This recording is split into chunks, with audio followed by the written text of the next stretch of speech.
¿Qué tal, amigas, amigos, amigues de Galileo? Yo soy Manuel González Vargas, ya estoy de regreso aquí después de un par de semanas por ahí un poquito enfermo, pero ya recuperado al 100%, y agradecerle a usted, al auditorio, que siguió viendo los programas de Galileo aquí con mi compañera Perla Velázquez, a quien también le agradezco muchísimo que nos haya cubierto este tiempo. Y hoy vamos a tener un programa con un tema que es bastante urgente y a la vez bastante importante. Vamos a hablar de la crisis climática. Bienvenidos.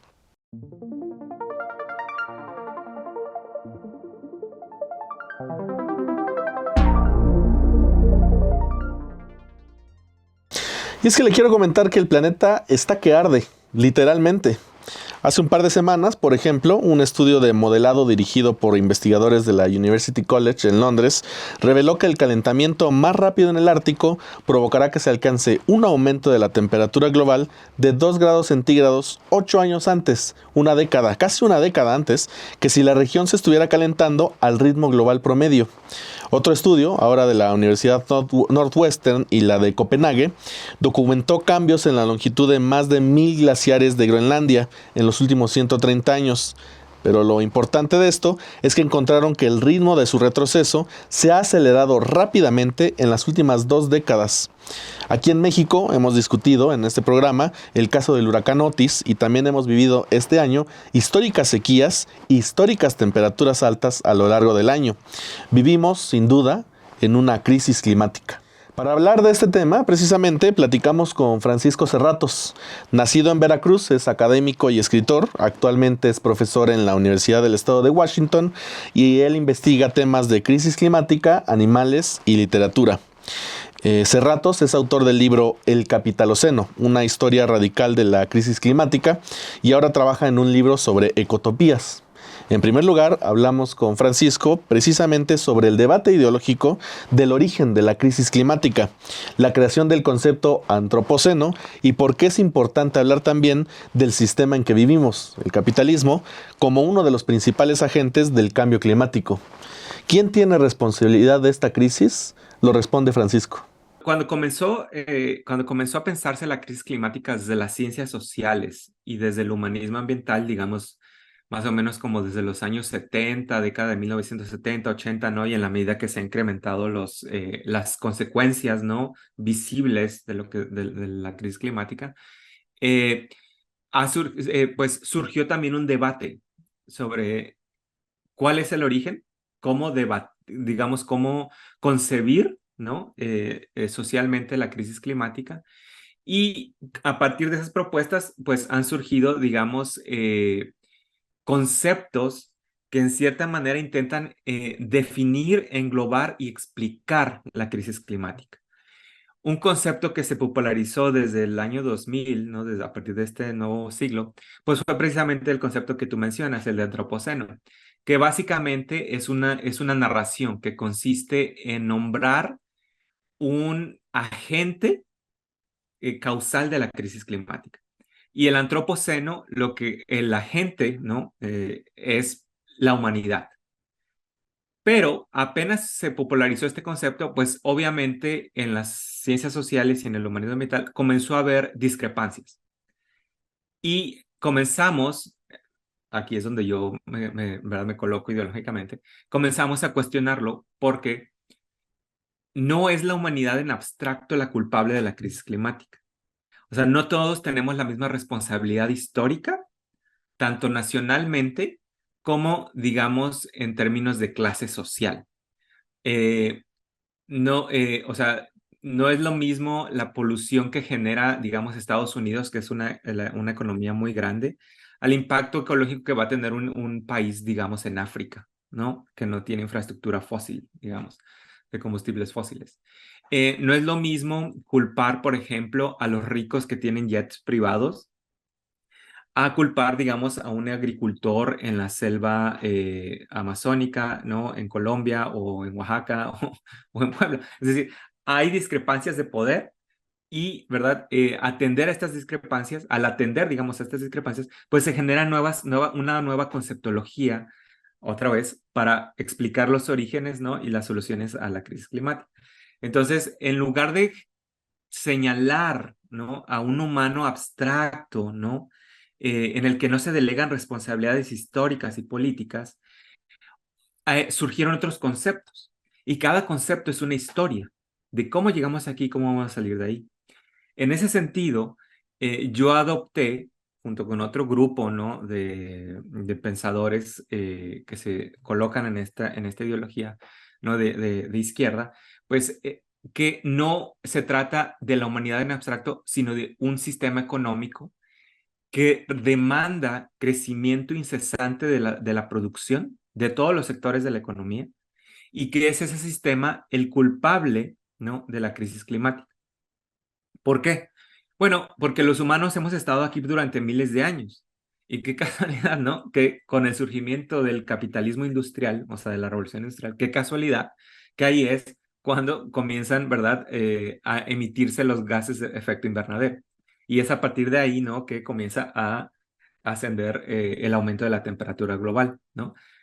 O sea, es decir, es inevitable señalar al sistema económico por muy incómodo que sea esto, porque toda la evidencia científica está ahí, ¿no? O sea, es ya inevitable. E incluso el reporte, ¿no? del panel intergubernamental de expertos sobre la ciencia climática, ya el último reporte que hicieron, o sea, ya tienen un lenguaje ya más combativo en ese sentido. ¿Por qué? Porque ya no se puede soslayar el temita de vamos a cambiar el sistema económico o, ¿si me entiendes? O pretenderemos pensar que el sistema económico flota en un vacío, ¿no? Ecológico y la crisis climática simplemente fue como una externalidad, ¿no? Hay algo, ay, es que no lo habíamos pensado. Y no una internalidad del sistema, o sea, una consecuencia lógica, un resultado lógico del sistema económico en el que tenemos, que desde sus inicios depende de grandes cantidades de energía fósil para subsistir. Cerratos también nos platicó sobre la importancia de señalar a los responsables principales de la crisis climática, uno para incomodarlos y otro para hacerlos responsables de sus actos. Además, Francisco nos da detalles del último reporte de la organización Oxfam sobre igualdad climática. Las cifras lo van a sorprender, porque revelan, y eso nos puede preocupar, que más que las emisiones nacionales de los países, debemos enfocarlo de otro modo, por clase social. Esto es lo que nos dice. Depende digamos, de qué responsabilidades estemos hablando, o más bien, depende de qué personas responsables estemos hablando. Obviamente, digamos, señalar ¿verdad? Al sistema como un culpable, pues inmediatamente pone el dedo sobre la llaga, eh, o más bien incomoda a las personas con poder, ¿no? Que son las que controlan el sistema. Y estoy hablando, digamos, de políticos, de jefes de Estado y sobre todo de una clase social alta, que es la más peligrosa ambientalmente hablando, ¿no? Me gustaría, por ejemplo, leerles al público nada más algunos datos, ¿no? Que compartí el otro día en redes sociales del último reporte de la institución Oxfam sobre el impacto, digamos, de la clase alta, de los súper ricos, ¿no? en la crisis climática. O sea, por ejemplo, dice el reporte, ¿no? Que 1% de los súper ricos son responsables del 16% de las emisiones de carbono globales. O sea, que emiten o contaminan tanto como el 66% más pobre de la población, o sea, 5.000 millones de personas. O sea, una minoría de población mundial, digamos unos 70 millones de personas, que son los súper ricos, ¿no? Del planeta, contaminan lo mismo que más del 50% de la población mundial, ¿no? Solo para ponerlo en su perspectiva. Y hacia 2030, ¿no? Este 1% más rico va a agotar el presupuesto de carbono permitido para mantener la temperatura abajo de 1.5 de aumento, ¿no? Que digamos que es la meta de la Conferencia de las Partes de las Naciones Unidas, para evitar mayores catástrofes como las que hemos vivido en este año, ¿no? Incendios masivos en Canadá, ¿no? Ahorita están en Sudamérica, los huracanes que de pronto de categoría 1 pasan a 5, olas de calor extremo, etcétera, etcétera, ¿no? Si ahorita estamos viendo, digamos, estas consecuencias con un aumento de temperatura de 1.1, 1.2, ahora imagínate de 1.5, o sea, va a ser un constante, digamos, estado de emergencia en el que en el que vamos a estar viviendo, ¿no? Es decir, y además, voy a continuar con el reporte, ese mismo 1%, ¿no? Digamos que contamina tanto que incluso si pusiéramos 1 millón de turbinas eólicas, ¿no? De energía renovable, ese 1%, digamos, como que se comería lo que salvaríamos, ¿no? De las turbinas eólicas. Y el estilo de vida de ese 1%, ¿no? También causaría como 1.3 millones de muertes debido a las olas de calor, ¿no? O sea, ahora el debate también, digamos como que ya casi no es tanto entre emisiones digamos, nacionales o territoriales de un país, sino que ahora se está enfocando mucho más, digamos, la investigación en emisiones por clase social. Y como vemos, el problema es una minoría y esta minoría pues controla el sistema, ¿no? Por ejemplo, la otra vez estaba leyendo que las inversiones de 127 millonarios, diferentes millonarios, ¿no? De diferentes países, sus inversiones, digamos, los negocios que ellos, ¿verdad? Financian, que la mayoría son altamente contaminantes, por no decir que financian los combustibles fósiles, eh, contamina lo mismo, o sea, solamente la inversión de 127 millonarios contamina lo mismo que todo Francia. O sea, un país de 67 millones de habitantes o 65 millones de habitantes, pero además un país rico, ¿no? O sea, un país rico. Entonces, te digo, señalar este tipo de cosas, estas diferencias de poder, pues resulta incómodo, porque al señalarlas, pues estás prácticamente condenando el sistema completo. Y eso es algo que no quieren oír ni los jefes de Estado, ni propiamente, ¿no? Los que pertenecen a esa que yo llamo polutocracia, ¿no? Eh, y entonces, por eso vuelvo a lo que hablé de la tecnología, que piensan que nos va a salvar, ¿no? La tecnología para dejar intactos, ¿no? Todos los problemas que envuelven al fenómeno, ¿no?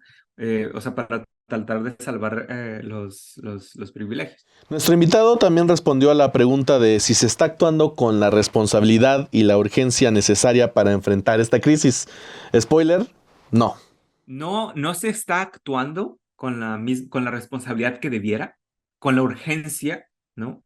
Que demanda la crisis. Y la conferencia de las partes, digamos que es, para los que no saben, ¿no? Es la conferencia en la que los jefes de Estado envían ¿verdad? A sus representantes a negociar las emisiones permitidas para cada país. O sea, esa conferencia, al menos las dos últimas, han sido un fiasco porque en lugar de reducir las emisiones, la evidencia demuestra que se han aumentado. ¿Qué quiere decir esto? Que los países van a esas conferencias no a negociar, ¿verdad? Cómo limitarlas, sino cómo contaminar un poquito más y más y más y más. Recientemente, ¿no? Se acaba las Naciones Unidas junto con otras instituciones de mucho renombre como el Stockholm Environment Institute, que es uno de los más prestigiosos. Casi siempre antes de la conferencia de las partes sacan un reporte que le llaman The Gap Report, como la brecha, el reporte de la brecha, ¿no? Y en ese reporte indican, ¿no? Las metas de producción de combustibles fósiles, ¿verdad? Y las comparan con la meta, ¿no? De reducción de combustibles fósiles para evitar el aumento de temperatura mayor a 1.5 grados centígrados. Entonces, o sea, nada más para poner así como, digamos, visualmente la diferencia, o sea, lo que van a producir está acá y hasta acá, y lo que necesitan reducir está acá. O sea, esa es la brecha que hay. Entonces, la conferencia de las partes, ellos no van a negociar cómo disminuir la producción, sino que ¿verdad?, a abogar por mantener ya esas metas, ¿verdad? A pesar de que hay una disparidad ahí ¿verdad? De lo que se necesita hacer. Entonces, a ese grado digamos que esa es la situación en la que estamos, de que no se está actuando con la emergencia que debiera. Por último, Francisco Serratos nos da un diagnóstico de cómo convencer a la gente de que esta crisis climática es urgente y también cómo hay manipulación desde los poderes político y económico para desviar las responsabilidades, pero también el rol de los medios de comunicación para evitar una narrativa que asigne responsabilidades. Yo soy de la idea que la gente no es tonta, sobre todo porque ya se han incrementado, ¿verdad? O sea, ya estamos viendo la crisis. La crisis climática no es algo que, ay, va a llegar en el futuro y nuestros hijos van. No, o sea, eso ya lo estamos viviendo. O sea, somos una generación que está viviendo en una transición planetaria, o sea, a nivel planetaria, ¿no? Y los efectos, ¿no? De esa transición son cada vez más palpables y más visibles. Y la gente cada vez está siendo, ¿verdad?, mayormente afectada por la crisis climática.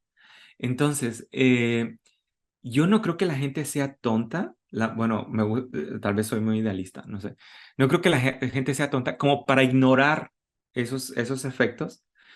Lo que yo sí creo es que hay una manipulación de los jefes de Estado para, de cierta manera, eh, no promover o ligar esos fenómenos con la crisis climática, ¿no? Y otra es el rol de los medios de comunicación, y hablo casi de todos, eh, en tener realmente, digamos, una narrativa sobre estos fenómenos que la encajen en la crisis climática. Voy a poner el ejemplo de lo que pasó en Acapulco, ¿no? Fíjense, pasó el Acapulco, pasó el huracán, ¿no? Terrible.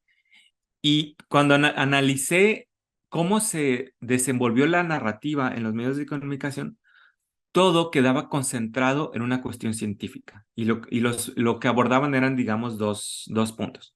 Uno, preguntaban a científicos la razón de por qué el huracán pasó tan rápido de categoría 1 a tan extrema en cuestión de horas, ¿no? Que está bien, necesitamos esa explicación. Y dos, ¿verdad? La otra el otro punto fue de cómo se va a reconstruir Acapulco, ¿no? Esas, digamos, que fueron digamos, como las dos líneas mediáticas que yo encontré.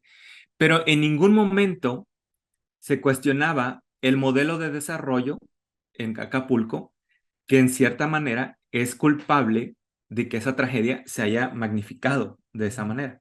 Por ejemplo, nadie hablaba de cómo el modelo de turismo, económico de turismo, destroza, por ejemplo, los manglares, que protegen las costas de que esos huracanes, ¿verdad? Lleguen a esos extremos. Nadie hablaba, por ejemplo, del el cambio de uso de suelo en las playas. Nadie hablaba, por ejemplo, de cómo una minoría, ¿verdad?, ha privatizado las playas y ha construido esos enormes resorts ahí, ¿no? Aparte de que privatizan el espacio, eh, también, pues, se hacen vulnerables y hacen más vulnerable al resto de la población por ese tipo de desarrollos, ¿no? Turísticos.